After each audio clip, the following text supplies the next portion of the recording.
ओम शांति। ओम शांति। आज की तारीख है 23 जुलाई 2022।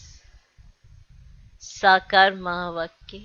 बाबा कहते, मीठे बच्चे, वारिस बनना है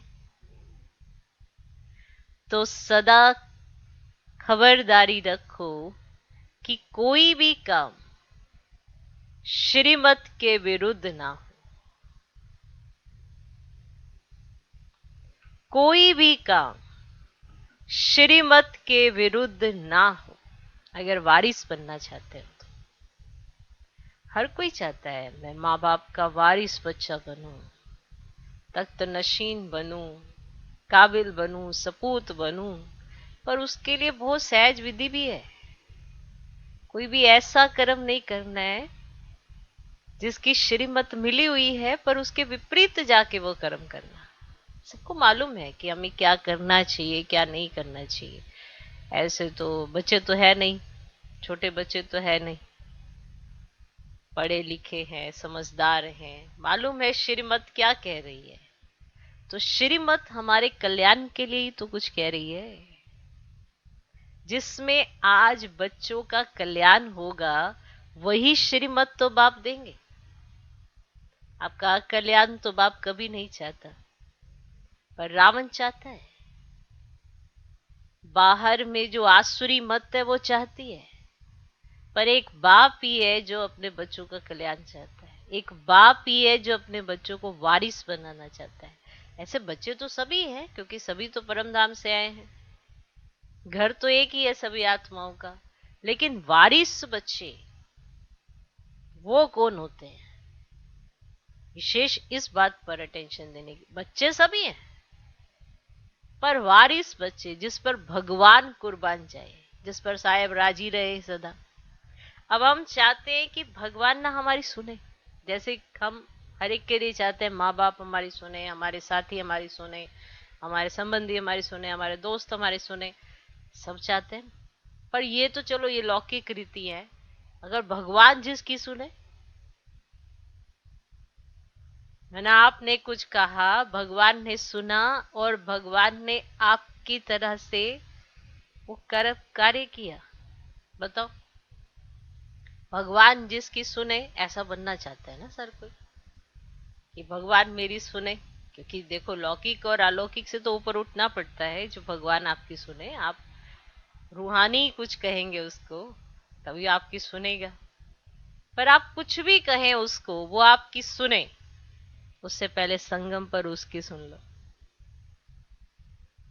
संगम पर उसकी सुनोगे तो सत्युग त्रेता तो प्रालब्ध है, उसमें किसी को कुछ कहने की जरूरत नहीं। ना आपको कुछ सुनाने की जरूरत है, ना उसको कुछ कहने की जरूरत है। उसने आपको एक प्रॉपर्टी और एक ऐसी जगह दे दी जहां पे खुशहाली खुशहाली है, दुख नहीं है। ओके। पर बात आती है जब द्वापर शुरू होता है, फिर बात आती है जब कलयुग आता है, जब चारों तरफ तमो प्रधानता आगे बढ़ती जा रही है। उस समय आपको जरूरत है भगवान के साथ की। उस समय भगवान आपकी सुने, उसका आधार है संगम पर आप बाप की सुनो, माना भगवान की सुनो। तो भक्ति मार्ग में भी वो आपकी सुनेगा, आपकी मनोकामना पूर्ण करेगा। तो एक जन्म सिर्फ उसकी सुननी है, और वो भी हमारे कल्याण के लिए, क्योंकि चारों तरफ तमो प्रधानता है, रावण का राज्य है। रावण हमें और तमो प्रधान बनाने पर आतुर है और गिराने को तैयार है। ऐसे ऐसे प्रलोभन दे देता है रावण कि हमें लगता है कि हमें बहुत अच्छी बुद्धि है, लेकिन वो हमारी बुद्धि भ्रष्ट कर रहा है। दे अभिमान ला देता है, दे का भान आ जाता है, मैं होने लगती है। ये सब कुछ होता है कारण श्रीमत के विपरीत जब जाते हैं तो रावण देख लेता है ये कहां से कमजोर है, वो वहीं से अटैक करता, और कहीं से नहीं करता। आपकी कमजोरी आप भी जानते हैं, रावण भी जानता है। आपको पता है कि मैं कहाँ से कमजोर हूँ, कहाँ से मेरे अंदर देवाभिमान आता है, कहाँ से मेरे को नाम रूप की बीमारी लगती है, कहाँ से मैं नीचे गिरने की एक्टिविटी में जा सकती हूँ आत्मा। ये आपको पता है। और फिर भी हम बनना चाहते हैं वारिस। वारिस बनना चाहते हैं, पर वारिस बनने वालों की क्वालिटी क्या होती है उसको फॉलो करें तो वारिस ही बनेंगे। तो वारिस बनना है तो खबरदारी रखनी है ना। अपने आप पर अटेंशन रखना पड़ता है कि हम श्रीमत के विपरीत तो नहीं जा रहे, श्रीमत के विरुद्ध कोई कर्म तो नहीं कर रहे, जिस पे भगवान ने हमें हर श्रीमत दी है। ऐसी बात नहीं आपको पता नहीं है, आप ये नहीं कह सकते मुझे पता नहीं था ये करते हैं या नहीं करते, या ऐसा बोलते हैं या नहीं बोलते, या ऐसे संकल्प चलाने चाहिए नहीं चलाने चाहिए। सबको सब पता है, सब समझदार बैठे हो, कोई मूर्ख नहीं बैठा यहाँ पे। ठीक है, तो वारिस बनना है तो सदा खबरदारी रखो कि कोई भी काम श्रीमत के विरुद्ध ना। आप अपनी तरफ से तो प्रयास करो, बाकी ड्रामा में जो सीन आएंगे वो अलग बात है। अगर आप ही श्रीमत के विपरीत चलोगे तो वारिस बच्चे तो नहीं। ठीक, वारिस बनना है, वारिस बनना है तो सदा खबरदारी रखो कि कोई भी काम श्रीमत के विरुद्ध ना हो। आज का प्रश्न, बाप के पास दो प्रकार के वारिस हैं, कौन से? दो प्रकार के वारिस हैं। देखो, वारिस बच्चों के बारे में बताया, खबरदारी रखते हैं, श्रीमत के विरुद्ध नहीं जाते हैं।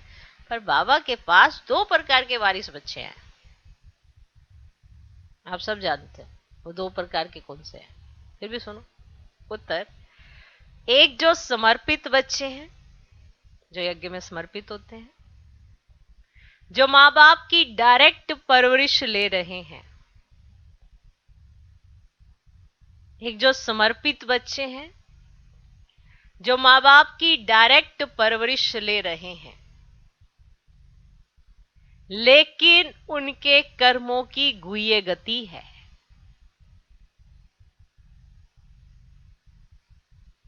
लेकिन उनके कर्मों की गुह्य गति है।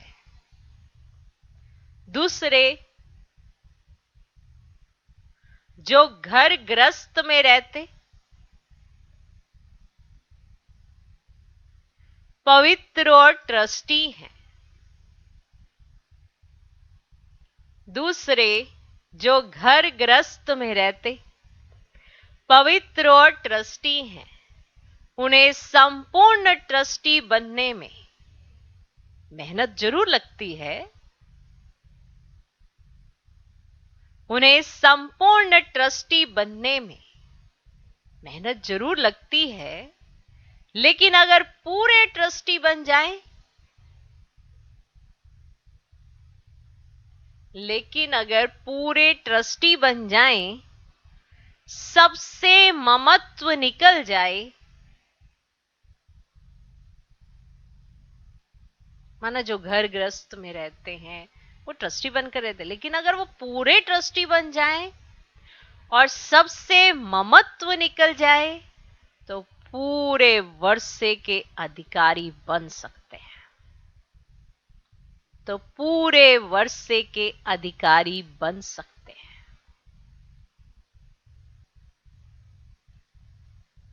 ठीक, ओके। तो बाप के पास दो प्रकार के वारिस हैं, कौन से? उत्तर, एक तो समर्पित बच्चे हैं जो माँ बाप की डायरेक्ट परवरिश ले रहे हैं, लेकिन उनके कर्मों की गुह्य गति है। दूसरे, जो घर गृहस्थ में रहते, पवित्र और ट्रस्टी हैं, उन्हें संपूर्ण ट्रस्टी बनने में मेहनत जरूर लगती है, लेकिन अगर पूरे ट्रस्टी बन जाएं, सबसे ममत्व निकल जाए तो पूरे वर्षे के अधिकारी बन सकते हैं। आज का गीत है, हमारे तीर्थ न्यारे हैं। ओम शांति। मीठे मीठे बच्चों ने गीत सुना, जिसका अर्थ भी नंबरवार पुरुषार्थ अनुसार बच्चों ने जाना, समझा। फिर भी बाबा विस्तार से समझाते हैं, दुनिया में और कोई नहीं जानते, परम पिता परमात्मा जो पतित पावन है, उनकी महिमा बहुत है, परंतु उनकी महिमा को कोई यथार्थ रीति से जानते नहीं। वह तो और ही सर्वव्यापी कह देते हैं, फिर गायन भी करते हैं पतित पावन, और वह तो जरूर एक होगा ना जो सबको आकर पावन बनाते हैं। इसीलिए उनको सर्वव्यापी कह नहीं सकते, क्योंकि उनको तो आना है, सर्वव्यापी तो हो नहीं सकते। जबकि उनको कहते हैं पतित पावन आओ। आओ माना कहीं और से आना ना, यहां नहीं है ना, तभी तो कहा आओ, इसीलिए तो बुलाया ना। ये किसकी बुद्धि में नहीं आता। भारत पावन था, अभी पतित है। तुम पावन दुनिया के मालिक थे, अभी पतित दुनिया में हो। जानते हो हमको बाबा फिर से पावन दुनिया का मालिक बनाते हैं। जो मालिक बनाने वाले थे वही आए हुए हैं। जो पहले भी जिन्होंने तुम्हें मालिक बनाया था वही आए हुए हैं। ये है तुम्हारी चैतन्य यात्रा, जिसके यादगार फिर भक्ति मार्ग में वह यात्रा चली आती है ना। आपकी चैतन्य यात्रा चलती है तो फिर उन्होंने भक्ति मार्ग में वो यात्रा रख दी है, समझा।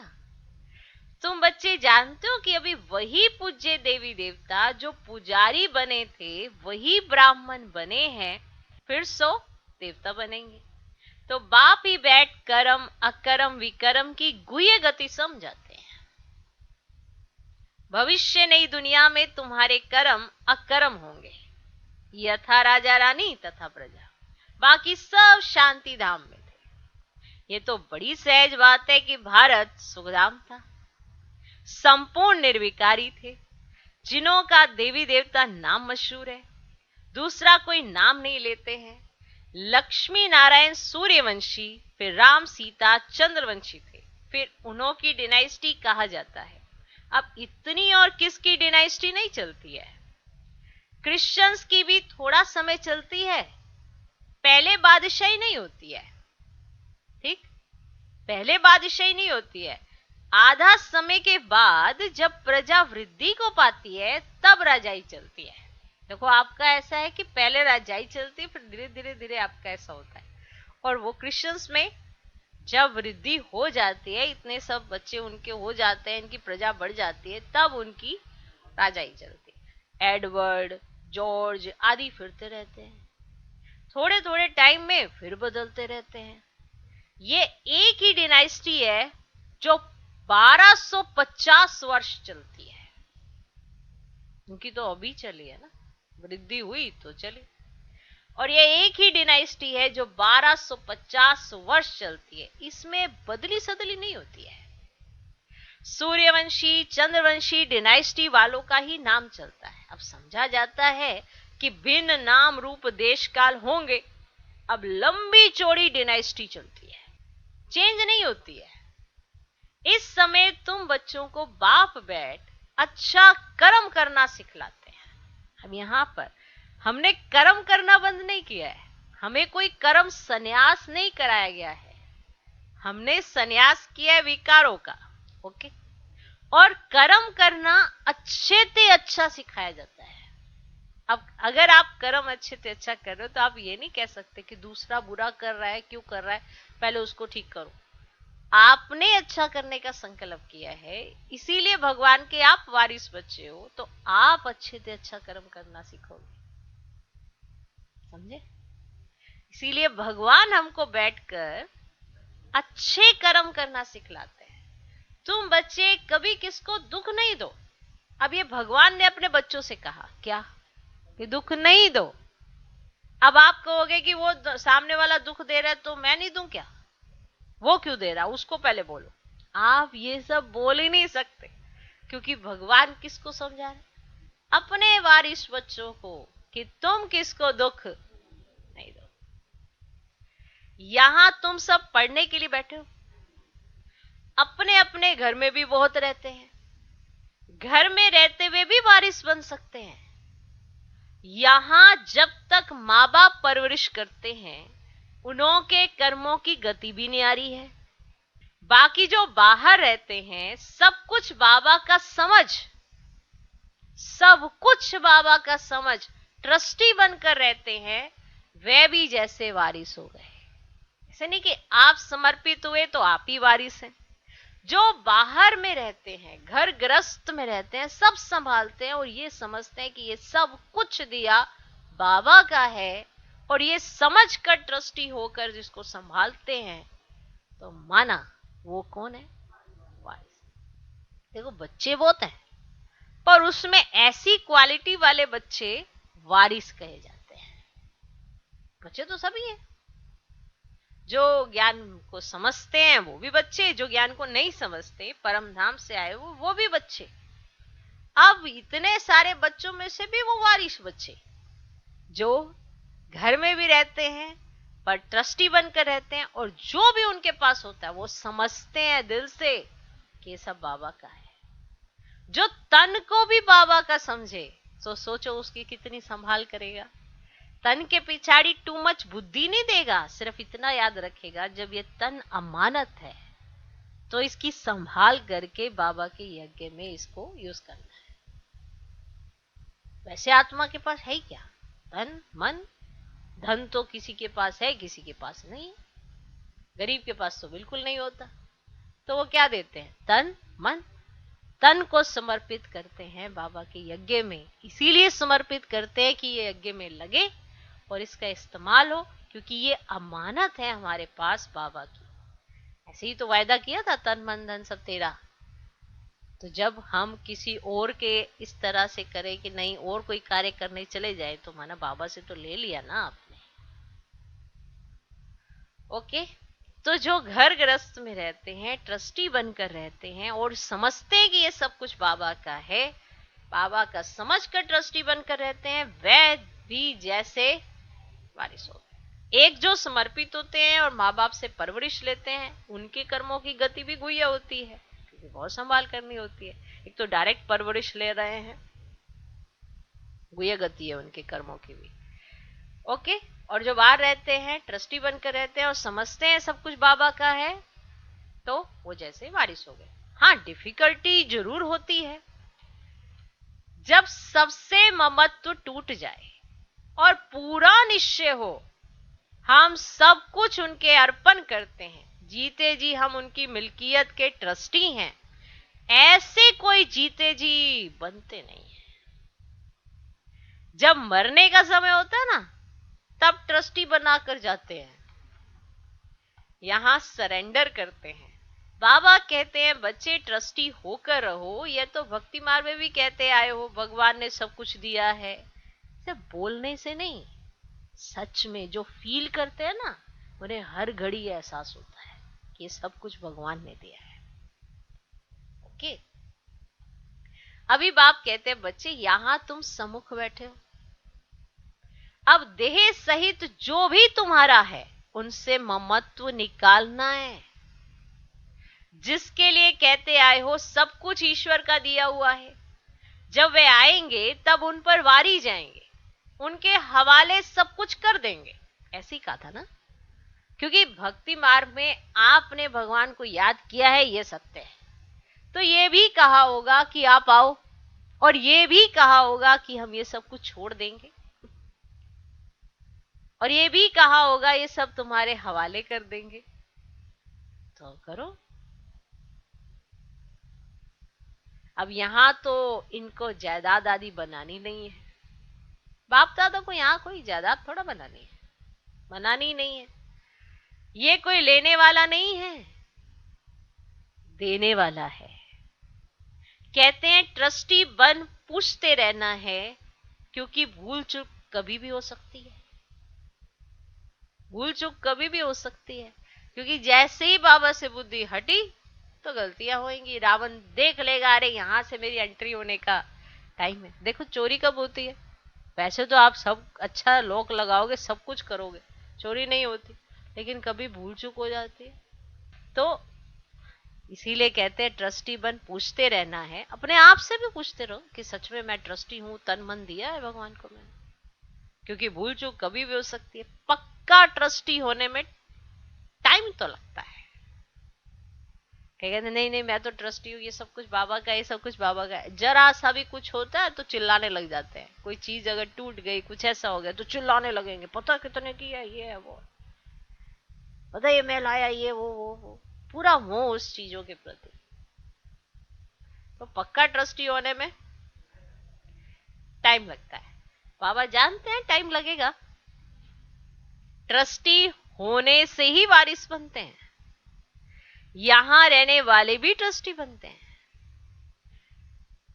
बाबा कहते हैं मैं रिटर्न में बैकुंठ की बादशाही देता हूं, तुम्हें दूसरा जन्म अमरलोक में लेना है।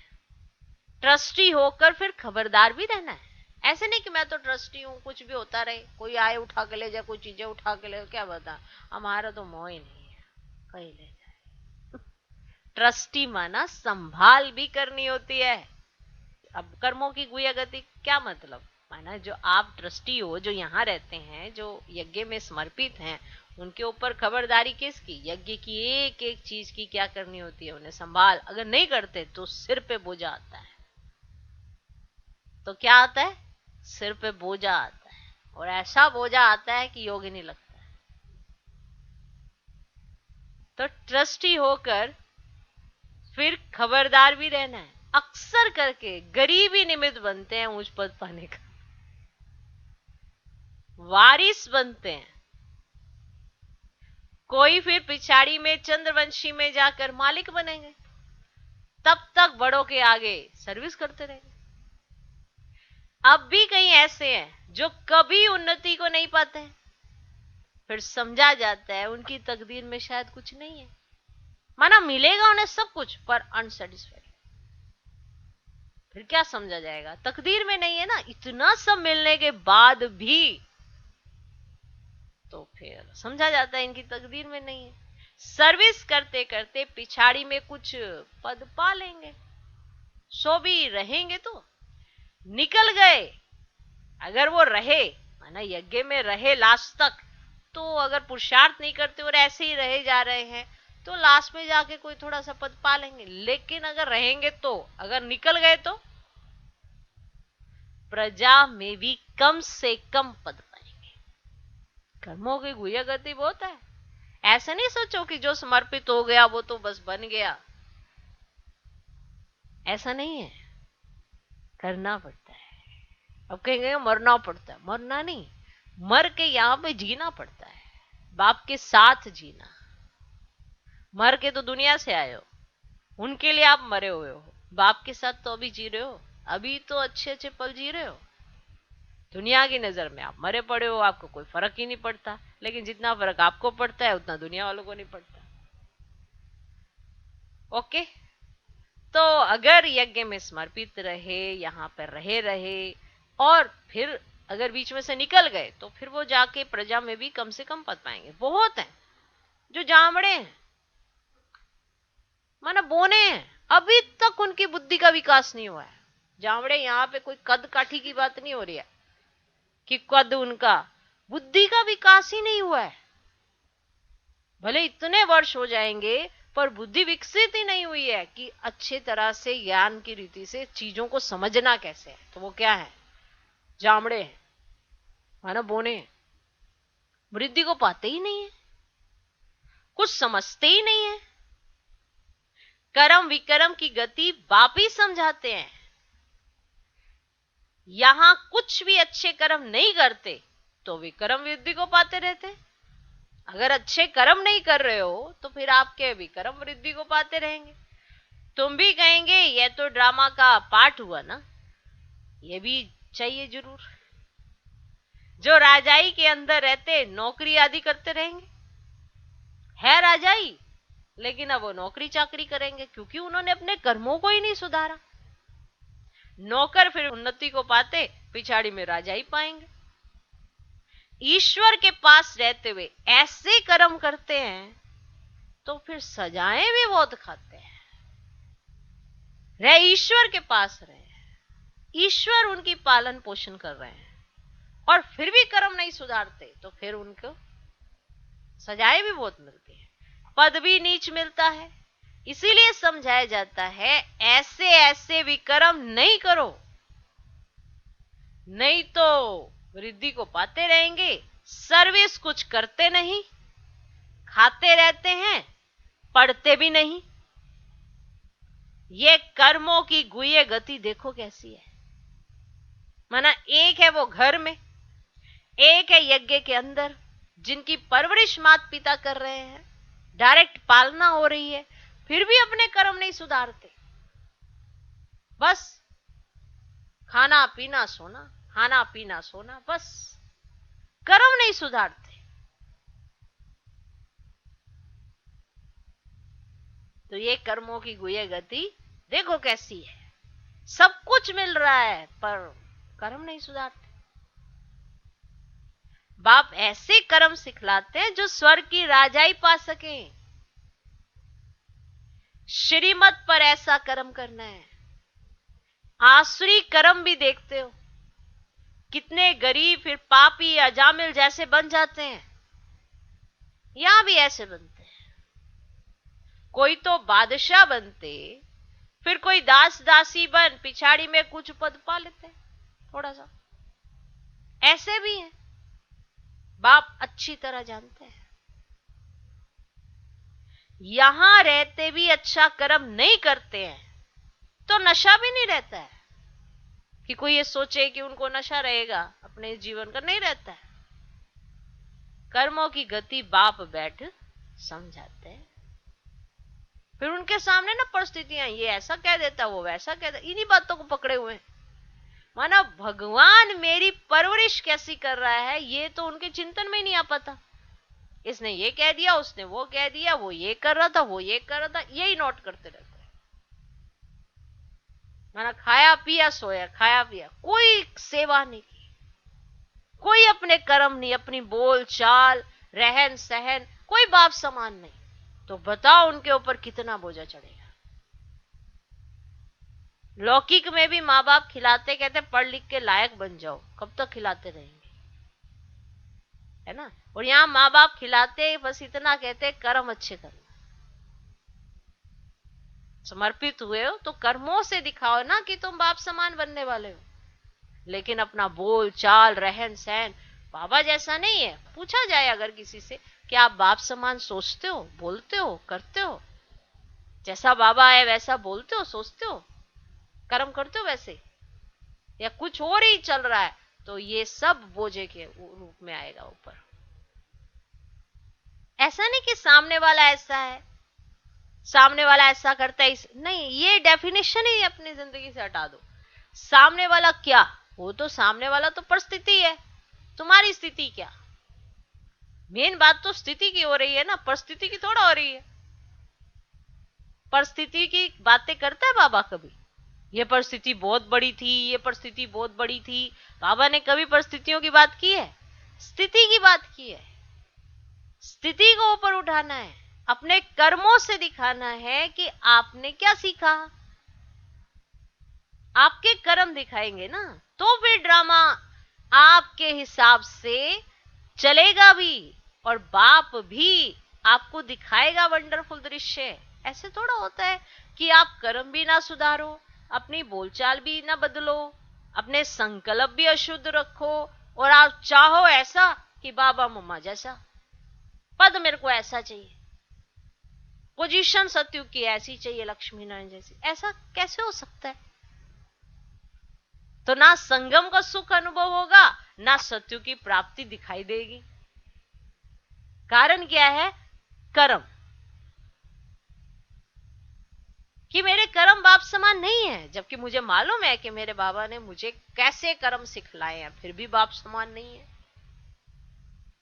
बोल में ना अपने से बड़ों का, ना छोटों का, ना मान, ना सम्मान, बातचीत करने का ना ढंग, ना लहजा। बताओ, बन जाएंगे बाबा जैसे? फिर क्या कहते हैं? सामने वाला बात ऐसी कर रहा था। फिर कहेंगे सामने वाला कैसी भी बात करे, वो वाली बात ही नहीं है ना। बात तो आपके कानों की है कि आप उसको कैसे चेंज करते हो, आपकी आंखों की है, आपके बोलों की है। कर्म तो आपने करके दिखाने। ओके, तो परिवर्तन मुझ आत्मा ने होना है, सामने वाली आत्मा ने होना ना होना वो बाबा के पास उसका चार्ट है। मेरा चार्ट मेरे पास है और मुझे मेरे बाबा को दिखाना है कि भगवान कहे कि हाँ ये मेरा वारिस बच्चा है, इसने मेरा कहा माना है। ऐसे तो दुनिया में बड़े सीन आएंगे कि सब ऐसे बहुत सी भक्त आत्माएं भी होती है जो भगवान जैसा कहे हम कर देंगे, पर कहने वाला और करने वाला अंतर होता है। ऐसे ही थोड़ा लाडले बन जाएंगे। लाडले बनने के लिए कहना, करना और सोचना ये सब समान करना पड़ता है, तब जाके हम लाडले कहलाए जाते हैं, तब जाके भगवान को मुझ पे नाज होगा। ऐसे नहीं होता, कोई भी नहीं होता ऐसे।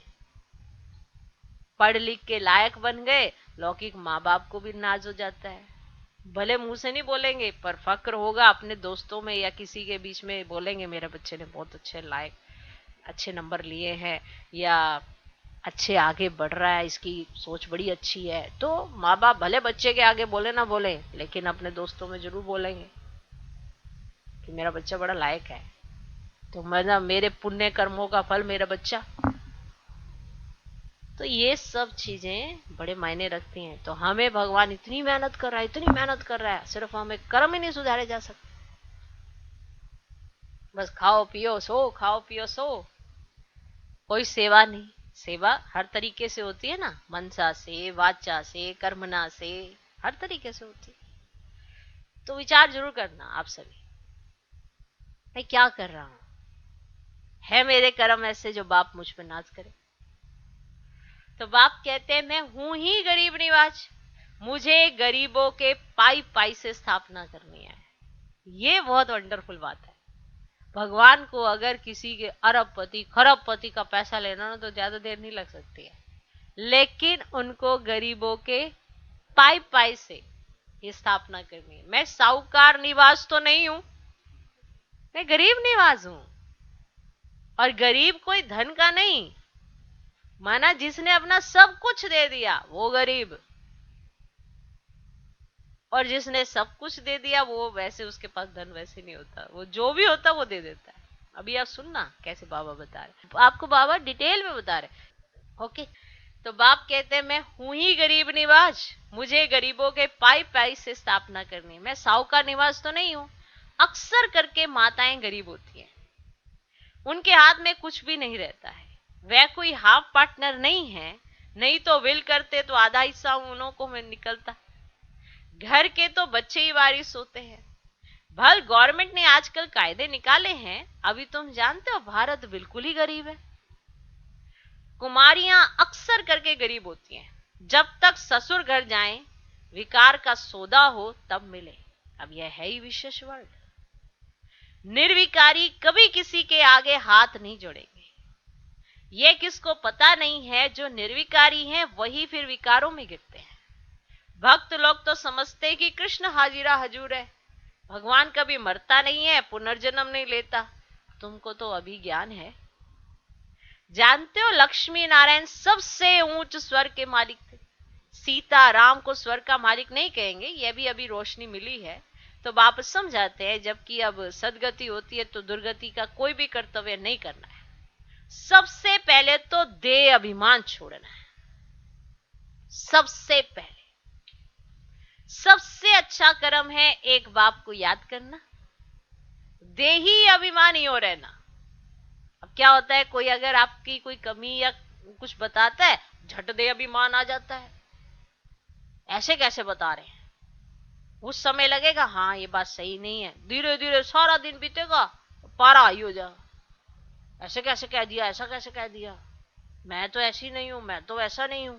बस ये जो चढ़ रहा है ना, ये प्रेशर जो उस घड़ी लगा था कि हाँ बात तो सही है, लेकिन धीरे धीरे धीरे अपना प्रेशर बढ़ा के दे अभिमान चढ़ा देता है। ये बहुत खतरनाक है। इतना सस्ता सौदा नहीं है कि फट झट से दे ही अभिमानी बन जाएंगे। तो अपनी जांच करते रहना है। कोई विकार तो नहीं आया, लोभ भी नहीं करना है। कई बार हम सब कुछ लुटा देते हैं और इतनी छोटी सी चीज का लोभ रख लेते हैं। लोभ भी नहीं करना है। जबकि सब कुछ ईश्वर का है तो हम लोभ क्यों रखें? आपने कहा ये सब कुछ ईश्वर का है, फिर लोग क्यों रखे? हमको जो बाप कहते हैं वह करते हैं। बाप तो हर एक बच्चे की रग अच्छी तरह देखते हैं ना, पोता मेल भी देखते हैं। कोई बहुत गरीब होते हैं तो कुछ ना कुछ 15-20 रुपया बचा कर भी देते हैं, अपना भविष्य बनाते हैं। बाप राय भी देते हैं ऐसे बच्चों को।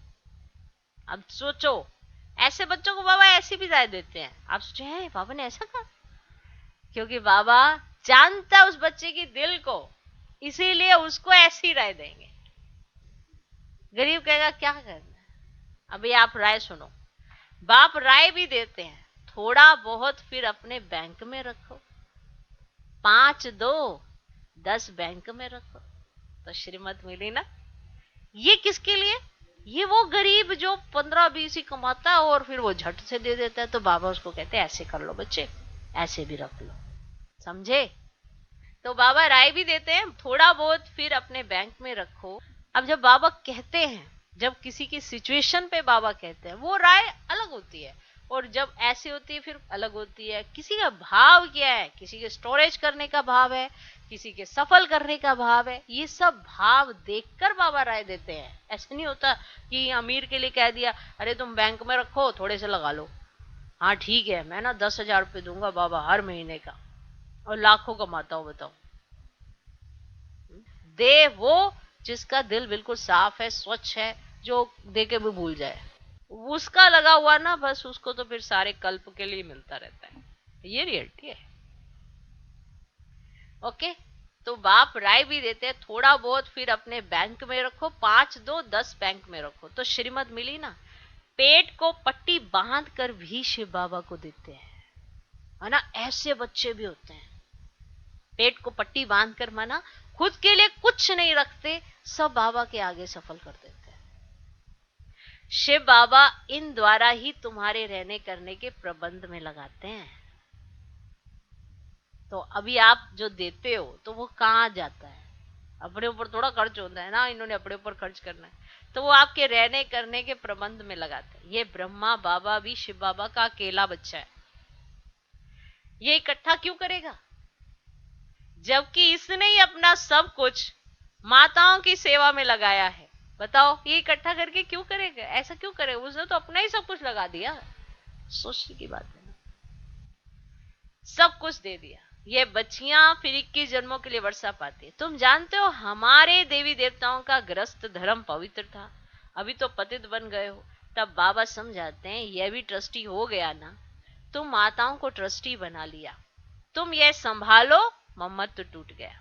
बाप ने साक्षात्कार करा दिया कि तुम विश्व के मालिक बनते हो, विनाश की तैयारियां भी देख रहे हैं, परंतु ये कोई नहीं समझते कि विनाश कराने वाला कौन है। कोई प्रेरक जरूर है, समझते भी है कि विनाश होने वाला है, जरूर भगवान भी होगा, परंतु किस रूप में होगा? कृष्ण कैसे आए? भल कृष्ण का रूप बहुतों का बना देते हैं, परंतु वह तो आर्टिफिशियल हो जाता है। अब बहुत है जो कृष्ण का रूप बनाकर ठगते हैं। अब कोई का फिर जड़ मूर्ति में भाव बैठ जाता है, तो वैसे ही साक्षात्कार हो जाता है, और फिर जाकर उनको चटकते हैं, क्योंकि कृष्ण है मोस्ट लवली बालक स्वर्ग का, उनमें कशिश बहुत है, तो बाबा से बहुत भारी वर्षा लेना होता है। तो बाबा बैठे समझाते कर्मों के ऊपर, तो आज बाबा ने कर्मों के ऊपर समझाए। बाबा से अगर कोई पूछते हैं तो बाबा झट बता सकते हैं, या कुछ समझते ही नहीं है, बाबा बता देंगे ये समझते हैं या नहीं समझते हैं। कर्म ऐसे करते हैं जो विकर्म ही होता है, ध्येय अभिमान बहुत रहता है। बस शिव बाबा कहते रहते हैं, ऐसे तो शिव बाबा के भक्त बहुत हैं। अब काशी में भक्त बैठे हैं, अब उन्हों का तो ये मंत्र है शिव काशी विश्वनाथ गंगा। अगर आप भी शिव बाबा करते हो तो कौन सी बड़ी बात हो गई। मेन तो आपको कर्मों से दिखाना है ना कि आप शिव बाबा की बात को कितना मानते हो। समझा? ऐसे तो बाबा के बहुत सारे भक्त है जो शिव काशी विश्वनाथ गंगा अर्थ कुछ भी नहीं समझते, समझते हैं गंगा इनसे निकली है इसलिए गंगा के कंठे पर जाकर बैठते हैं। अब समझते हैं वहां मुक्त हो जाएंगे, शिव काशी उचारते हैं, फिर दिखाते हैं भागीरथ ने गंगा लाई। तो क्या गंगा द्वारा पति से पावन हो जाएंगे? तो पतित पावन को तो पुकारते हैं ना, तो वह कौन है, कैसे सहज राजयोग सिखाते हैं ये कोई जानते नहीं। तो शिव बाबा को कैसे याद किया जाता है यह भी तुम जानते हो। और तुम्हारी यह याद की यात्रा, तुम्हारी जिस्मानी यात्रा बंद है ना। जिसने पहचाना उसकी ये जिस्मानी यात्राएं बंद। वह होती है जिस्मानी यात्रा, यह है तुम्हारी बच्चे रूहानी यात्रा। बाप कहते रहते बच्चे घर को याद करो, तो यह छीछी दुनिया, छीछी पुराना शरीर है, मैं तुम्हारा बाप हूं, तुमको वापस ले जाऊंगा। तो इस महाभारत की लड़ाई में कितने खत्म होने वाले, इतने करोड़ों मनुष्य हैं, उनकी आत्माएं कहाँ जाएंगी? तो अपने अपने धर्म के सेक्शन में स्टार मिसल जाकर रहेंगी। तो उसे कहा जाता है ना निराकारी दुनिया। तो वर्ल्ड उसको कहा जाता है जहां भूत रहते हैं। तो अगर कहीं ब्रह्म में लीन हो जाते हैं तो वर्ल्ड तो हुई नहीं। तो गाया जाता है निराकारी दुनिया जिसमें आत्माएं रहती हैं, जिनको फिर पाठ बजाने आना है। तो यह अविनाशी ड्रामा है, परलय तो कभी होती नहीं। तो सतयुग से कलयुग तक मनुष्यों की वृद्धि होती जाती है। तो वहां दूसरा कोई धर्म ही नहीं होगा। यहाँ तुमको नॉलेज का मालूम है, वहां सतयुग में नॉलेज नहीं रहती। तो इस समय तो बाप आप समान त्रिकालदर्शी बनाते हैं। अच्छा, मीठे मीठे सिके लदे बच्चों प्रति माता पिता बाप दादा का याद प्यार और गुड मॉर्निंग। रूहानी बाप की रूहानी बच्चों को नमस्ते। हम रूहानी बच्चों की भी रूहानी बाप को नमस्ते नमस्ते नमस्ते। Good morning good morning good morning. धारणा के लिए मुख्य सर पहला पॉइंट, जीते जी देह सहित सबसे ममत्व निकाल, ट्रस्टी बनकर रहना है। जीते जी देह सहित सबसे ममत्व निकाल, ट्रस्टी बनकर रहना है। श्रेष्ठ कर्म करने हैं। कभी भी किसी को दुख नहीं देना है, कभी भी किसी को दुख नहीं देना है। दूसरा पॉइंट, किसी भी चीज में लोभ नहीं रखना है। किसी भी चीज में लोभ नहीं रखना है। रोज अपना पोता मेल देखना है कि मेरे में कोई विकार तो नहीं है। रोज अपना पोता मेल देखना है कि मेरे में कोई विकार तो नहीं है। देख लो, दे अभिमान छोड़, एक बाप को याद करने का श्रेष्ठ कर्म करना है। दे अभिमान छोड़, एक बाप को याद करने का श्रेष्ठ कर्म करना है। आज का वरदान, अपने क्षमा स्वरूप द्वारा शिक्षा देने वाले मास्टर क्षमा के सागर भव। अपने क्षमा स्वरूप द्वारा शिक्षा देने वाले मास्टर क्षमा के सागर भव।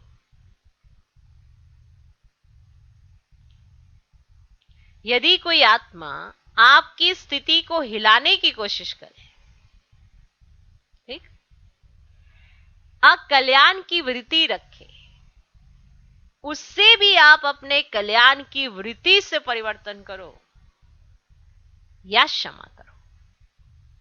परिवर्तन नहीं कर सकते हो तो मास्टर क्षमा के सागर बन क्षमा करो। आपकी क्षमा उस आत्मा के लिए शिक्षा हो जाएगी। आजकल शिक्षा देने से कोई समझता कोई नहीं,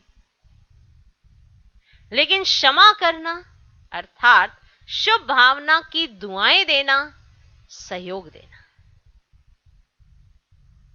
आज का स्लोगन, स्वयं को और सर्व को प्रिय वही लगते हैं जो सदा खुशहाल रहते हैं। आपको भी वही अच्छे लगते हैं, दूसरों को भी वही अच्छे लगते हैं जो सदा खुशहाल रहते हैं। स्वयं को और सर्व को प्रिय वही लगते हैं